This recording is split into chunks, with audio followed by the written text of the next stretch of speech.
Hi everyone, Jacob here. It seems that I always forget to talk about this during the actual intros to our playthroughs, so here's a quick reminder about our spoiler policy for comment sections. If you want to talk about spoilers for Uncharted 1 or any later games in the Uncharted series, please be sure to note that your comment contains spoilers for the entry you want to talk about, hit enter a bunch of times to make sure that the rest of your comment is hidden behind a read more prompt, and then spoil away. We like to keep these videos fun for everyone, including people who may be experiencing the games we're playing for the first time. This way, everybody can still participate in the comment sections. To be clear about what a spoiler is, if it hasn't happened yet in the video you're currently commenting on, it counts as a spoiler. That's all for now, on with the show. Man, it's a real shame about Persona 5 Royal how that song is virtually not in it anymore. Phantom? Yeah, the title theme is gone. Oh well. So good. But we're not playing Persona 5 today. No, we're not. Never will we ever, probably. Who knows? Probably not. It's a big investment. We're playing Blue Point Games remaster number 733. God bless. They've done a lot. They've made a job off of it. We're doing the Uncharted Nathan Drake collect. Well, I guess we're not doing all of them at once. Today we're playing Uncharted Drake's Fortune, the first game in the series. Trademark. Remastered. Uncharted Drake's Fortune remastered. This collection is pretty good, but there are, how do I put this? Uncharted 1 had a lot of jank on it, and they've done a good job cleaning up some of it, but not a lot of it. It's very clear that that Uncharted 2 is like the beloved, like this is the really big thing. This is the one that everybody thinks. Well, it's similar to Mass Effect in the sense of everybody thinks of 2, and it's like, yeah, 1 was fun, and then you go back and play it, and you're like, ooh. Well, I'll talk because I know Joe, you're not very familiar with the series, are you? Not at all. Right, I know the man's name is Nathan, and the voice actor escapes me, but I've heard him. Nolan North. It's Nolan North. He's everywhere. His voice has soothed me on so many journeys. Yeah, well, anyway, for those who don't know, I'm Jacob. And I'm Joey. And we're here, we're starting up our adventure with Uncharted 1 today, here in the collection, because unlike Joey, I am significantly more familiar with these games. Though not completely, because I did not play Uncharted 1 when it released. Like many people, I got on the bandwagon with Uncharted 2. Though I watched Uncharted 1, I did not actually play it until this collection. Earlier this year, actually, when I platinumed it, because I got it, I had a lot of fun with it. Which was actually the first platinum I've ever gotten on any PlayStation game ever. However, that was like 6 months ago now, almost, 5 months ago, and we've been thinking about maybe doing this LP, and then we didn't film anything for quite some time, and then like 3-4 days ago, we were like, hey, you want to film again? And it's like, yeah, you know this thing that we've been talking about? Let's go for it. Let's hop right in. So, if you're familiar with our show, you know that I like to do a lot of prep work for things, and I like to get ready and kind of know what I'm going to do. And I did that 5 months ago, and I don't remember any of it anymore. And who cares? Listen, we're just going to get straight into it. It's going to be an extra journey for you, because you're going to be remembering all this fun stuff that you were going to talk about before. Maybe it'll probably be a little too late, and you're like, oh, dang, I meant to talk about this. Precisely. That's exactly what's going to happen. Then you're going to have to stream the game, and you're going to have to talk about it, and you're going to have to pause in the menus and talk about the way his hair flows in one scene for 3 hours. Exactly. Yeah. But anyway, this game came out, and I got to double check the date. This is, again, I'm not prepared. It came out a long time ago. I want to say it was late 2007. It wasn't a launch title for the PlayStation 3, but it was one of the early. This is kind of important for a little bit of context. When did the PS3 here. Release? Was it 2006? It was 2000, late 2006 or early 2000s. I think it was 2006. Okay. The 360 beat it to market by a year. I want to say it came out in 2005. Yeah, that sounds correct. I could be wrong on that, but this came out in late 2007. It wasn't a launch title for the PlayStation 3. The PlayStation 3 desperately needed it, but it wasn't. Because for those who may not remember, the PlayStation 3's launch lineup had no games. It was a joke. It was hilarious. Like there was the only game on the system early on that was like worth a damn was Warhawk, which I like Warhawk a lot. Yeah. You could play Gran Turismo Prologue, which was a demo for Gran Turismo that was $40. That's about it. It was really, you were paying for a Blu-ray player when you actually bought it in 2006. But this game came out in 2007. It is good, but it has, we'll talk about it as we go through here. It's a game that I think most people, when they saw it back in the day, did not really think of it as, oh, wow, I can't wait for the sequel. It was just kind of a thing. They didn't know it was going to be this huge franchise. I guess, I remember people talking about this game at the time as like, if you get a PlayStation 3, you get Uncharted. Whereas then Uncharted 2 became people bought PlayStation 3s for Uncharted 2. This was just kind of one of the things early on that was kind of worthwhile, and it's like a relatively short single-player campaign, no multiplayer. Like, not that that's a big deal, but it's just like, it was just... Back in the day, it kind of was a big deal, because anytime that you got a game, anytime you got a first or third-person shooter, it was kind of an unspoken rule that, yeah, even if it's not the focus, there is going to be a multiplayer aspect to it. It's more so it's just a weird time. It's more so just to make my point about like that this game didn't make a huge splash when it happened, and in many ways, even though we're going to talk about it, I think this game's pretty good. In some ways, it was a little bit of this was used as a mark against the PlayStation often. They're like, oh wow, the biggest thing that you have is Uncharted Drake's Fortune. Because as we're going to talk about, again, I like this game. It's got some weirdo issues though, but one thing that I like about this game a lot is there's a lot of attention to detail on little things, and apparently a lot of these illustrations that you're seeing in maps in the background here were not created for this game. These are photo scans of actual historical documents and maps and stuff that are put in here. There's a lot of interesting stuff like that we're going to talk about as we go on, that I'll probably get some of it wrong because I don't have notes ahead of time. We're winging it, folks. We're winging it today. Hey, but that's fine. This is one of those games where you were asking how much I know about this. Literally, I know his name is Nathan, and I know Indiana Jones, and that's I've heard the two compared to each other, and that's all I know. We were talking about maybe rewatching the Indiana Jones films before we got into this playthrough, and we didn't quite get around to that. But I want to watch them anyway. I think that'd be fun. We'll have to do that as we proceed here. But I have a big piece of advice for everyone out there. Whether you've played these games before or you decide that you're going to play along with us while we're going through this, there's one incredibly important piece of advice that I have for every single one of these games. When you boot it up, you go to audio, you go to volumes, you go to sound effects, and you crank that sucker way down. Oh, is this one of those games with the bad mixing? Yeah. Ooh.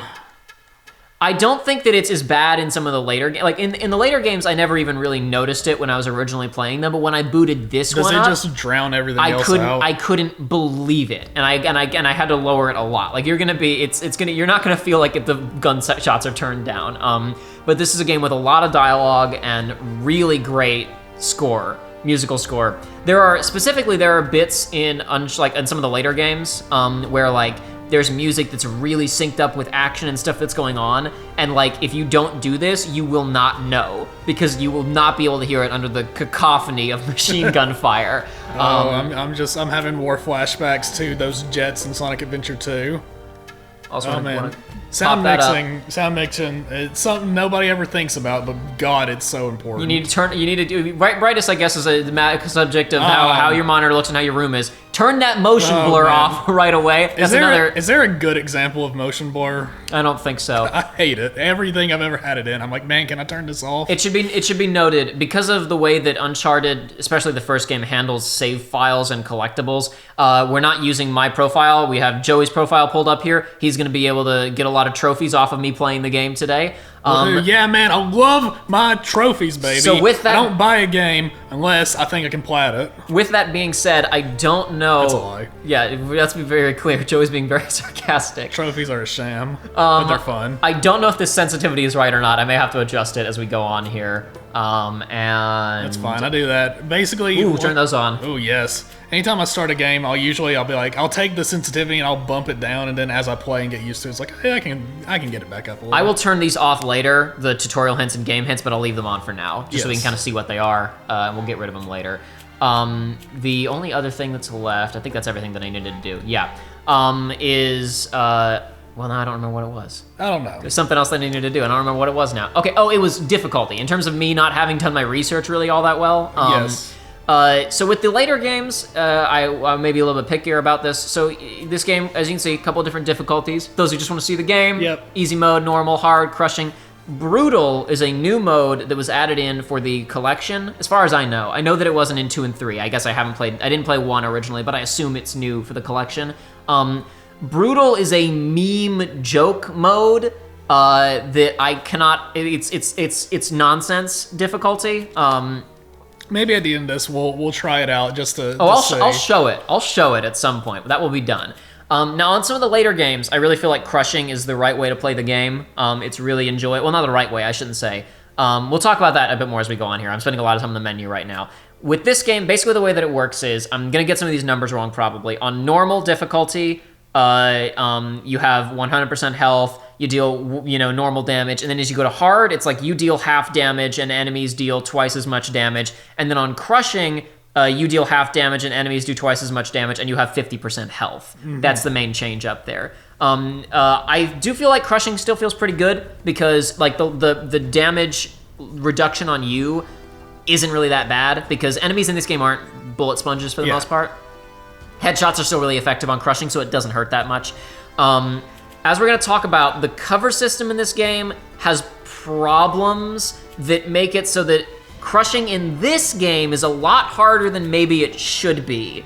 There's other things we'll get into later. For right now, we're going to play on normal. I might bump it to hard later if I feel that this isn't going very well. But Can you change it at any time? I don't know. I don't recall, which means we're probably committing to normal, but that's okay. If I have to, maybe we'll change it between sessions. I was playing it on normal last night to reacclimate myself, and it felt fine. Like I was having fun. I still died once or twice, but that was because maybe that was just because I wasn't reacclimated, and I was goofing around, so who knows? We'll see what happens.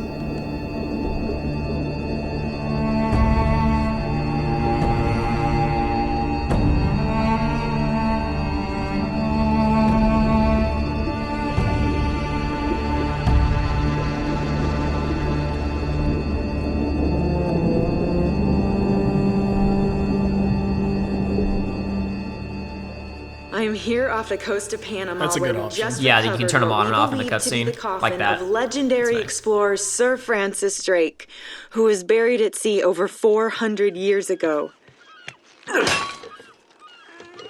Are you sure you want to be defiling your ancestors' remains like that? You make it sound so dirty. Besides, thought you didn't believe me. Well, I did do my research, and apparently Francis Drake didn't have any children. Well, history can't be wrong, you know. For example, you can't defile an empty coffin. What the hell?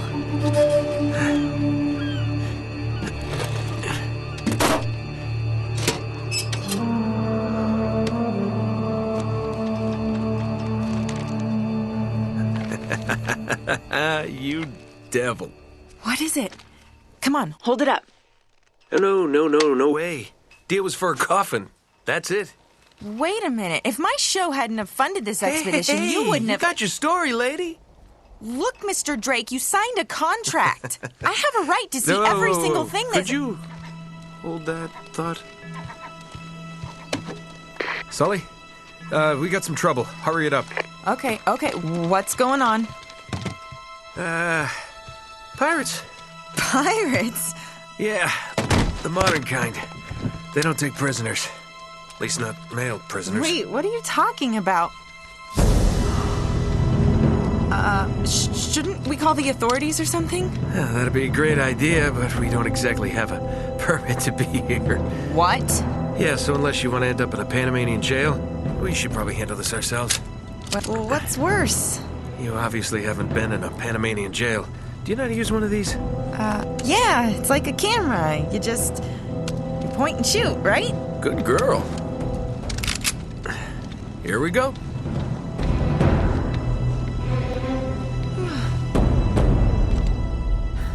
How the hell they find us out here? These guys have been tailing me for weeks. Right into it, huh? Yeah, this game throws you in pretty quickly. It's kind of a long story.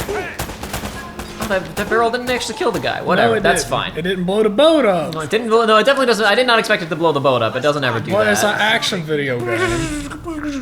So we're gonna Where's talk. the minigun sequence? So we're gonna talk a little bit about some of the production techniques behind this game as we go on here.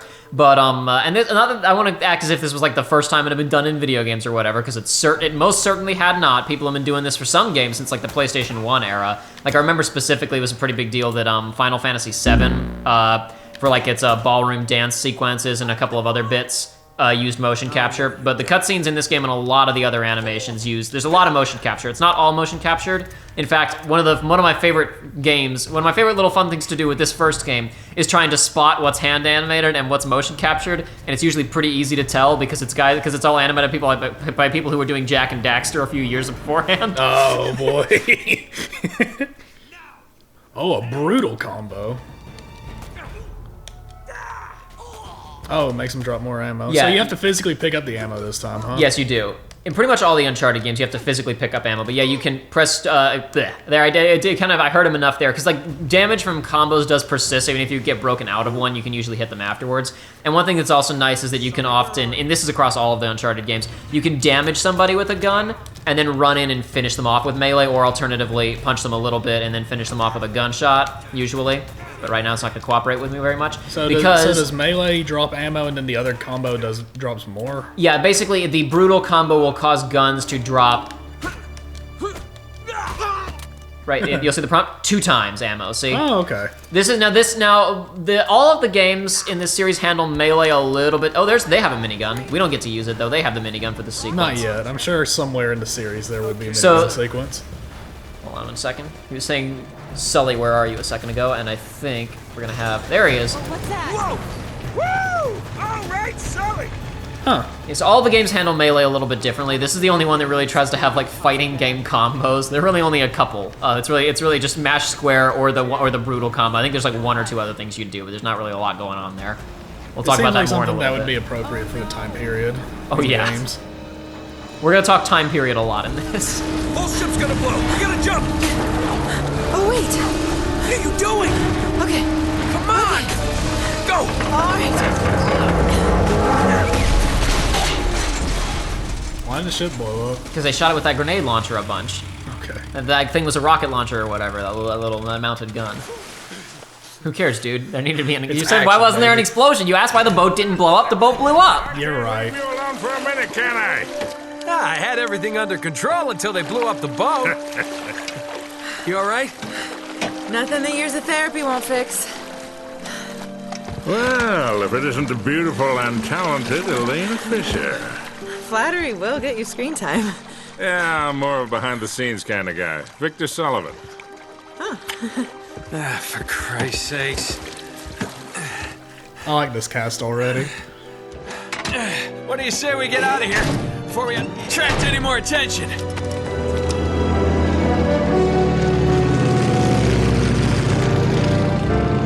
Well?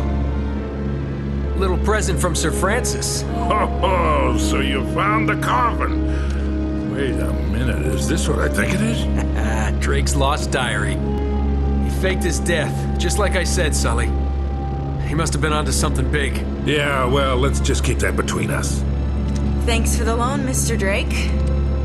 I think I've earned a look at that diary when we land. So as a point of reference for anybody who's not too history literate out there, Francis Drake is not a fictional character. He was a real person. He was a privateer for the British Navy. He took the Spanish fleet completely by surprise. He captured their ships. He took all their maps, their letters, their journals, and he recorded everything in this diary. So this... But when he got back to England, Queen Elizabeth confiscated all of his charts and logbooks, including this one, and then swore his entire crew to silence. Yeah, so this... You see, Drake discovered something on that voyage, Sully. Something so secret and so valuable, they couldn't risk it getting out. All right, Nate, just pretend for a minute that I don't really care about any of that stuff and cut to the chase, would you? A man only interested in the climax. He must be a real hit with the ladies. Never had any complaints. Okay, then. I'll jump to the good part, just for you. Ho, ho, ho. Huh? El goddamn Dorado. He was onto something big, all right. Does it say anything else? Oh, so now you're interested, huh? Yeah. Well, unfortunately, no. Last page was torn out. I'm telling you, Sully. This is it. This is finally it. Yeah. Only... we got one little problem. Yes, that's what I said. It blew up. It sank. No, that's why we have insurance, right? Oh. Oh no, the camera? No, the camera's fine. Don't worry about the camera. No. Still as good as new. Sully, the girl can hold her own. You should have seen her. Fine. You go on out there and you tell her, we just found the lost city of gold. Maybe her producer can get it on the air tonight. Oh, come on. Nate, do you trust me? More or less. Good. Because we're going to have every two-bit scumbag in the world racing us to this treasure unless we cut her loose right now. You're a real gentleman, Sully. I know. It stinks. She'll get over it. No, I don't. I don't care for over budget. I mean, do you realize that this could be like the biggest story of the year? Hi. No, I don't trust him, okay? That's why we need to move fast. So just get me the camera crew, and I promise you that... Son of a bitch. Hey! Should have seen that one coming. Ugh. So I will say Blue Point is, there's been some cleanup job done on this game, obviously, but these models look, these things, the models look pretty good in the original 2007 version of the game. Like, it was pretty impressive at the time. I wouldn't, like, it wasn't, like, the best looking game that had ever been released at that point in time or anything like that, honestly, but it was... I was going to ask, how much of this game has been visually edited? Like, how much of a remake is this? This is not a, like, Dark Souls, Demon Souls remake or remaster. This is a resolution bump and some minor polishing. This game looks good. This is pretty faithful to how the original looked. We're just about there. This reminds me. I ever tell you about the time I pawned a phony 16th century Santo off on Pablo Escobar? Risky move, but by the time he figured it out, I was... Nate, are you even listening to me? Hanging on every word. Why waste my... Yeah, but there's a lot of things in this game that we're going to discuss in terms of things that were pretty cool at the time. One of them being the density of foliage that was being rendered at the same time. Because there was a lot of stuff this wasn't quite yet the era of like, oh, Naughty Dog is now the... this is who Sony goes to for like, please make the hardware look good. Yes. But this is a pretty early instance of them making the PS3 chug pretty hard. On a lot of this stuff. And that's why. So there's two major things that I think in terms of the environmental detail that wound up getting this game a lot of attention. One of them was we obviously seen jungle settings in PS2 and PS1 games, or rather those eras. I shouldn't say those consoles, Xbox, Nintendo, whatever, right? But the amount of foliage that's all you can see. A lot of this stuff is, even if only lightly, animated. Yeah. Like there's a lot, because there's wind blowing through it or whatever. Like there's a lot of individual assets that are all actually moving, and they're affecting different lighting aspects as they're hitting walls and stuff. And again, some of this has been cleaned up a little bit compared to the original, but this is generally how the original looked. Just not quite this crisp. Now, how was the performance of the first game as far as like frame rate and all that? Again, I never played it myself, but I've watched it. I don't remember seeing any major frame rate stuttering or dips or anything like that. I think it generally ran properly. I mean, I doubt it ran at 60 or whatever. But now one thing that was also pretty big in this game was water. We're going to be seeing a lot of water in this. Some of it looks good, some of it looks bad. But there's a lot of places in this game where people have talked about this was kind of the water game for a little while, where it was showing off, I wouldn't necessarily say like complex water physics, like they weren't really complex like water puzzles where there's water raising and lowering in different sections and physics simulations. For the time, it looked good though. It was, people weren't really messing with water a whole lot back then because it was a needlessly complicated. It was normally a transparency that had a GIF hitting the shore of whatever, and whereas here, you can see there's a little bit, it's slightly more of a, the matter of it. Actually, it looks a little bit different here. It's a little bit of, the reflections look nice, kind of looks a bit more solid. And one thing you can see here when I roll in the water, you're wet. It gets wet. This was also a pretty big deal at the time. It looks good. He comes out, he looks wet, and this persists for a while. It's stuff we take for granted these days. Yeah, if this persists for a while, he does dry off over time, but it's not like a sudden transition where it's super duper noticeable unless you're like really squared in and, paying attention to it and whatnot. Shoot the monkeys, get monkey meat. No, there's no monkey meat in this game. Get sopa de macaco. None of that. However, there are these. Oh. Which are the treasures that you can collect throughout the game. There are always those little shiny sparkles that you see on the ground. Fun. And they're all 3D models that you can rotate around and get a good look at. And as I understand it, I imagine not all, but a lot of the treasures that you can find, I know at least in this game, maybe, and I think in most of the games, are stuff that they tried to source from real life. Like that they either found photo references of stuff that was in museums or whatever. That's cool. They're trying to create stuff that's, period accurate of things that would have been, for whatever time period they're exploring or location of the world that they're exploring. And up there you see, so this game and the other Uncharted games have a, in addition to their normal trophies, they have sort of in-game pops. The way that these worked in the original versions of the games, they don't apply to the remaster. is that the in-game pops that you would get would give you cash.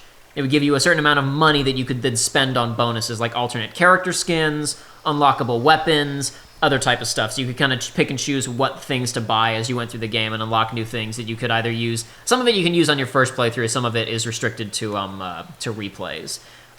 In Uncharted 2, actually, the cash was also your XP for the multiplayer mode, and you could actually take cash that you would spend on like perks or whatever in multiplayer, and if you wanted to, you could spend it on single-player unlocks.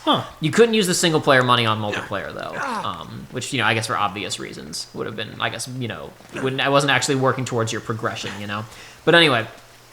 So there's a lot of mocap work done in this game. A lot of it even for in-game stuff of just the characters walking around and doing jumps. And while there are stunt guys doing some of it, they also had the actors do a lot of it as well. But a couple of things to note about that. Number one, at this point in time, their budget, we're going to talk a lot about some of the development issues that happened with this game along the way. They did not have a proper soundstage and mocap studio at the time. So the place where they did their mocap for this game was basically in a warehouse that was next to a highway in downtown LA. Oh, boy. So they recorded sound, but it was just scratch sound for reference, right? All they actually got was the motion of the actors, right? And then they had the actors come back in and do the voiceover in an actual sound booth, and they just try to match it to the way that it was performed on the day. Amy Hennig, who was the writer and director for this game. She worked on a number of other things, like the Legacy of Kain series, a couple of others. We'll talk more about her later on in this whole process. She would actually, when they were doing this, in addition to the tapes that they recorded, she would try to take notes about, like, ums and uhs and breaths and where things happened to try and recreate to match with the motion that they liked, that type of stuff. But another aspect of that comes into this means that they only capture the motion. They did not do facial capture on anything. Okay. So one thing that is manual everywhere in the game is facial work. And I don't want to make that sound like it's going to look bad or whatever, because there's a lot of really good facial animation in this game. It's just a note that often you're going to be seeing human performance in terms of the motion capture, and then hand animated facial expressions. Sully, is that really the best place to be doing that? No, I don't think that's the best place for him to be idling right now, but I mean, he can do whatever he wants to do. He's a grown-ass man. He can take care of himself. Now, I will say there are a lot of treasures in this game, and I'm going to do my best to... I do have a guide pulled up, but I'm not going to be checking it religiously.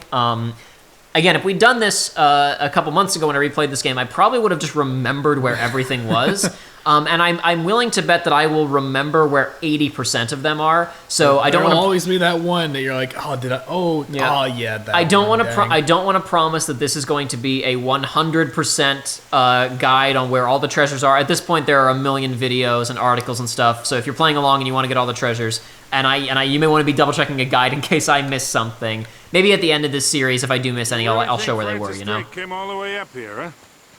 We're an awful long way from England. So again, Francis Drake was an actual privateer for England, who did a lot, harassed the Spanish a whole lot, all kinds of other stuff. He's also pretty famous. He wasn't the first guy to circumnavigate the globe, obviously, but he also pulled off his own circumnavigation of the globe in a single expedition. He did a bunch of other cool stuff. He's a cool dude. If you think pirates are cool.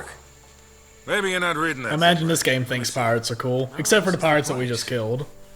Those are modern pirates. They have no honor. Exactly. Unlike old pirates who were pillaged and raped constantly. Easy, Sully. Just relax. Let's take a look around.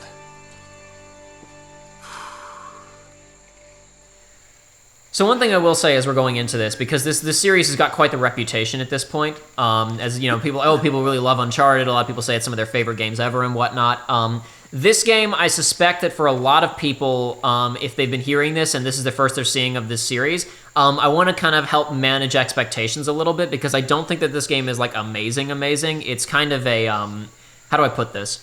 I think I've shown you clips, Joey, before of Spill.com. They were movie reviewers back in the day, who they got shut down because of some stuff with Hollywood. It doesn't matter. Not important.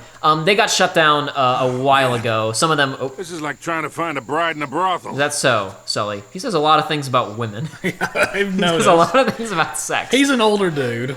That's also, it's just I'll talk about that. I'll talk about some of the writing details later. But anyway, yeah, I remember from I used to really love Spill's reviews. They do Double Toasted. Some of those guys have a new show called Double Toasted that I watch occasionally. I don't watch it as much as I used to watch Spill, though, for whatever reason.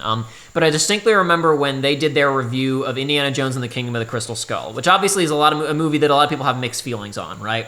It's really not nearly as good as a lot of the other Indiana Jones films. But I don't and I have problems with it too, but it's not like Star Wars prequels level of frustration. It's because Indiana Jones, it's just a fun series about going on adventures. The fact that Kingdom of the Crystal Skull wasn't perfect like the originals were, it's like, okay, there's some annoying bits, but it's enjoyable. Yeah, exactly. There's a bit in that review that I think was pretty telling, where at the beginning they're really excited about, basically their review was mostly positive. And they basically talk about for so long we've had to settle for national treasure and stuff like that, and now Indiana Jones is back to show all these posers how to actually do it, right? Or whatever they say. It's been years since I've watched it. But this game, I feel, has a very similar energy to it, where it's like, it's not Indiana Jones, but there have been Indiana Jones video games. And aside from there were the Lucasfilm point and click, the LucasArts point and click games back in the 90s, when they were making, when those guys were still making Monkey Island and other point and click games. They did some Indiana Jones ones.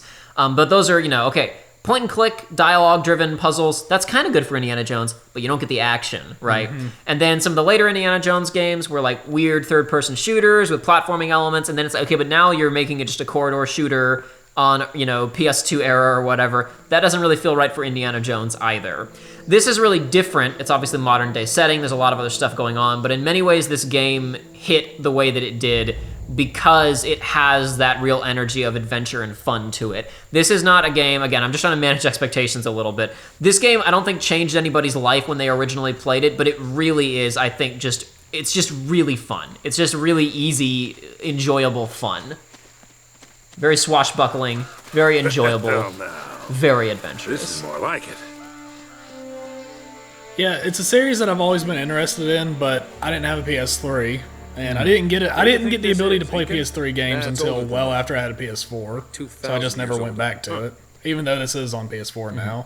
No, I never went back to this, even though I was into the series. I never went back. I never went out and hunted down a copy of Uncharted 1, even after I was into Uncharted. Like I said, I watched an LP of it.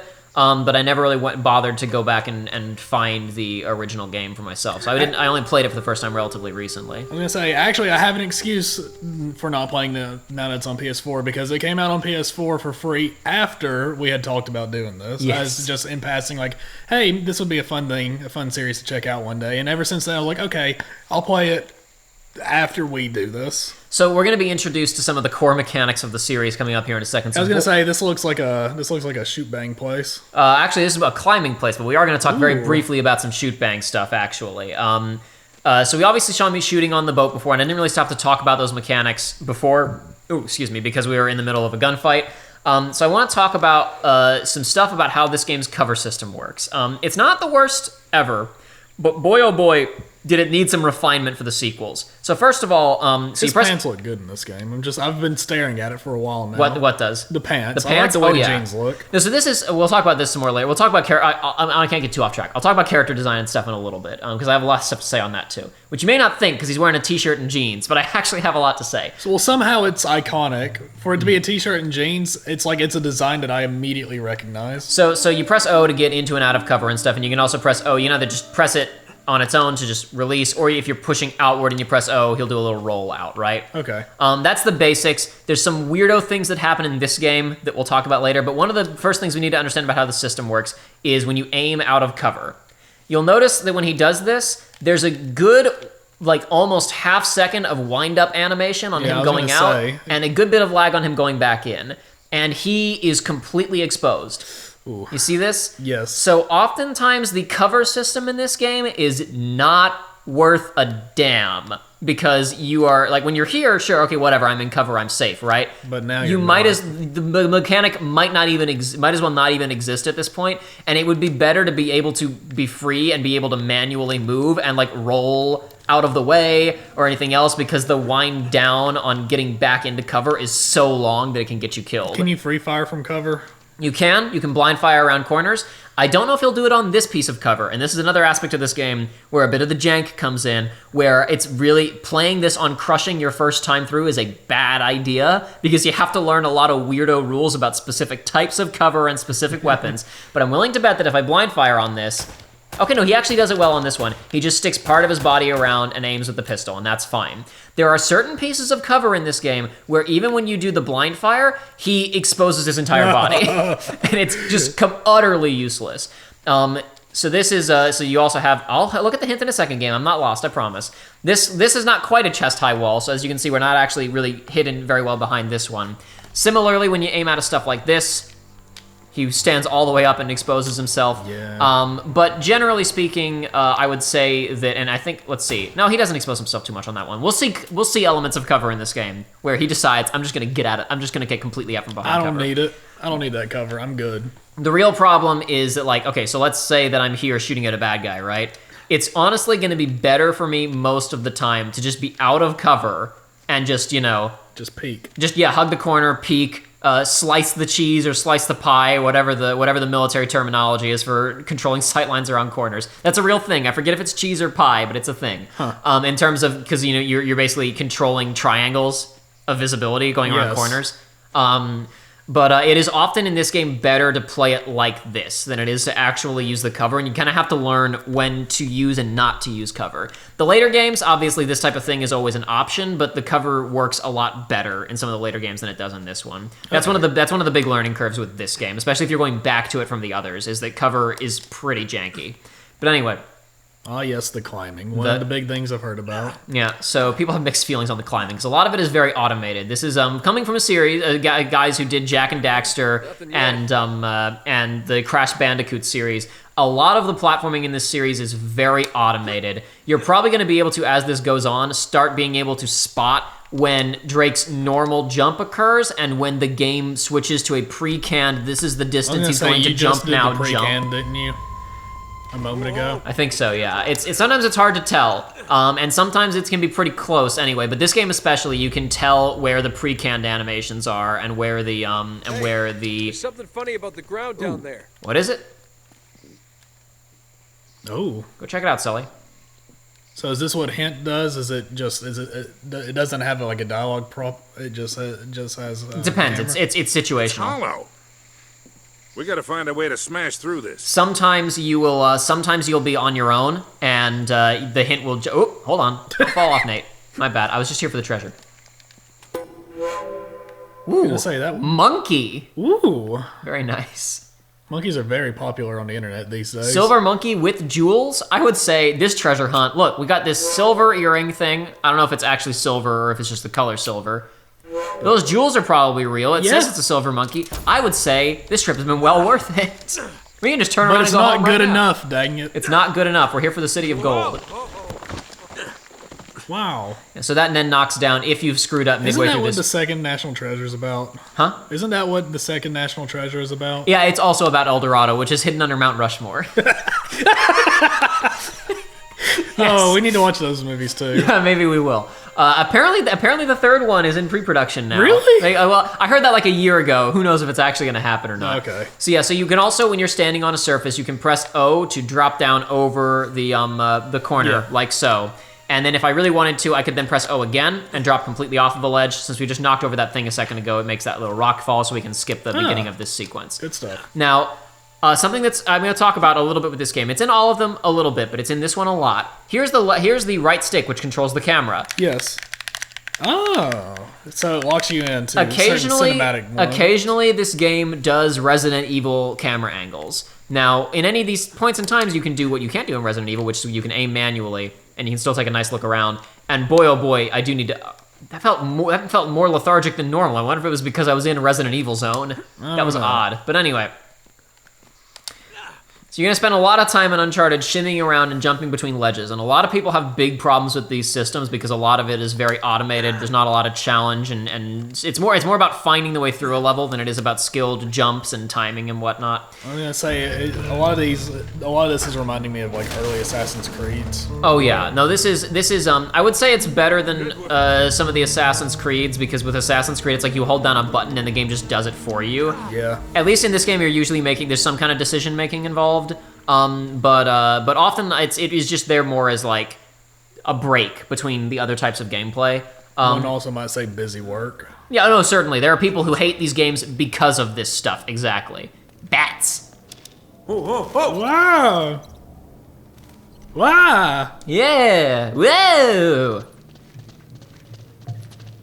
I saw a bat near my house the other day, and it's one of those things where it's like, yeah, we got him around, you just don't expect to see it. Yeah, I haven't seen a bat in the wild in a couple of years. I think the last time I saw it was at a football game. I saw him flying around the floodlights. That was a couple of years ago. I haven't been to a football game in a while. Place, Well, not quite what you were expecting, huh? Yeah. Where's all the damn gold? Yeah, this place was picked clean centuries ago. No good limey pirate. No, it wasn't Drake. Check this out. Looks like the Spanish got here before he did. That's valuable. Nate, I'm not looking for a lousy piece of tin. I'm up to my eyeballs in debt. I was really counting on this one. Too many big bar tabs in Lima, I guess. That and, well, just a few bad deals. Yeah, well, I always told you to stay away from the bad guys. And the bad girls. Yeah? Look who's talking. What's that supposed to mean? That reporter? I saw the way you were eyeing her. Elena? Please. I snuffed any chance with her the second we ditched her on that dock. All's fair in love and war, kid. And what if you can't tell the difference? Then, my friend, you are in big trouble. Sully, you have the voice of a man who could betray me, but then feel bad about it. Yeah, so there's a lot of different aspects. You were mentioning earlier, you said like almost really quickly, I already like this cast. Yes. And this is also an aspect of this game that I feel, especially if you're going back to this now, is a lot harder to appreciate. But there's some really natural, like enjoyable performances in these games, and especially at the time, just kind of having this crew hang out with each other and. Not that there weren't games that had done this before, but the fact that they chat with each other while you're running around and doing stuff. Just the kind of the nature of the performances and the way that the game is written. It's just different from a lot of other stuff. It's different from a lot of other writing. I'm not going to claim that the script of this game is a masterpiece or whatever, but it is very naturalistic. It feels like the characters are just kind of chatting. It all feels pretty low-key, which is fun. Now, I know that obviously we went pretty slow through that whole last jungle bit that I could have walked through in 20 seconds because we were talking about a lot of stuff, but we are at 40 minutes. I think we should probably cut an episode after I do 2 more things here, and we'll go a lot faster in the next one, I promise. Deface this old area. That'll work. Why was there a barrel there? Bam. The Spanish left a lot of crap behind. That's what I said. I almost said French because, Yeah. but it was Spanish. That was wrong. It's not the French this time who left crap sitting around everywhere. And then also, sneak you over here onto this cliff. Gold, Sully! Oh my god. See, Sully? Here's all the damn gold. We found it, old man. Now we can go home, right? Look, I got a gold ring. Well, oh, look, I'm even in a little pit here. I can get down on one knee with them. What do you think of that, Sully? I'm gonna get stuck on geometry a little bit because, to be fair, look at like the texture of all of this stuff, right? Like this is what I was talking about in the jungle, right? It's just like we've seen these types of settings before, but the amount of detail Stuff. and even look, just this random bit of with that ground at all right there? Sorry? Can you interact with that pot at all? I think this breaks apart if you shoot it a lot. Can you punch it? I don't think I can punch it, but I can give it a shot. No. Nah, not gonna happen. No, but even just right here, you see how the floor just kind of dips inward a little bit. And it's an actual dip. It's not a flat. It's not just a texture on a flat area. Yeah, or a straight line into a hard corner and then another straight line out. It's just there's a lot of things about this that were next gen at the time that were not in it. And again, I don't want to say as if it was the only game doing it, but it was a good demonstration of what the 360 and the PS3 generation was kind of going to wind up being all about. Yeah, not a only lot of that, tech but aspects. The aspect of coming back to this game from the future, from future knowledge. It's like you take a lot of this stuff you take for granted today, and you just assume the entire series is going to be like that. For the time, while it isn't revolutionary, it's appreciated. It's also you can see here the this is a big thing. And this is also something that's pretty normal. But the flashlight that kind of follows wherever you're wherever Drake's facing. In the later games, in 2, for example, the flashlight is still sitting there on his hip, but it's magically pointed at the center of your camera, no matter where his torso is. But it does turn with whenever, because obviously it's following his torso whenever you're aiming your gun, at least. So that's I don't really have a preference either way, honestly.